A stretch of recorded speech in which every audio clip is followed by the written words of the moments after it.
Hello बच्चों, ये JEE main 2023 का क्वेश्चन है 25 जैन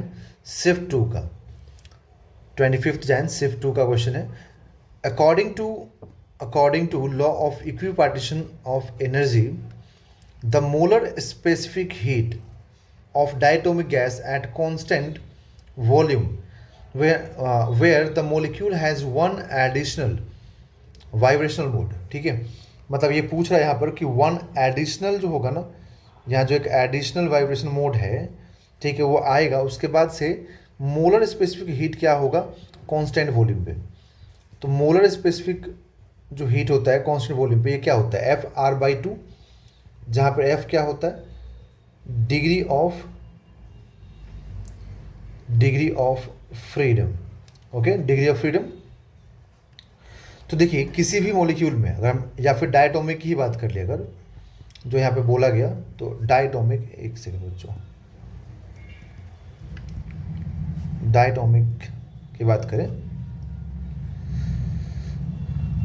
तो डाई एटॉमिक में देखिए ट्रांसलेशनल कितना होता है, ट्रांसलेशनल 3 होता है, रोटेशनल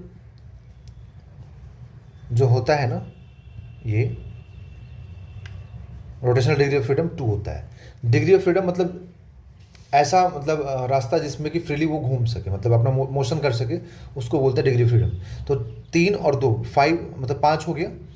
अब बोला है कि वन एडिशनल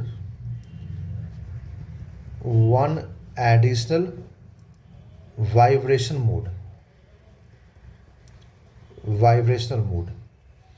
और एक वाइब्रेशनल मोड में, देखिए वाइब्रेशनल मोड में जब वाइब्रेशन होगा ना, तो 2 एनर्जी होता है, एक होता है पोटेंशियल एनर्जी एंड दूसरा होता है काइनेटिक एनर्जी। तो इसका मतलब ये हुआ कि ये दोनों मिला के यहाँ से 2 डिग्री ऑफ फ्रीडम और देगा। ठीक है, एक पोटेंशियल का, एक काइनेटिक का। तो एक वाइब्रेशनल मोड कितना डिग्री ऑफ फ्रीडम देगा, 2 देगा।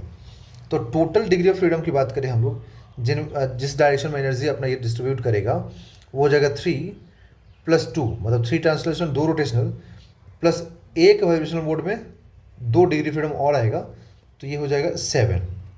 ठीक है, तो अब यहाँ पर CV की बात करें हम लोग, molar specific heat at constant volume, तो ये FR/2 हो जाएगा, दैट इज 7R/2। तो इसका आंसर होगा 7R/2, that is option number 4 is a right answer.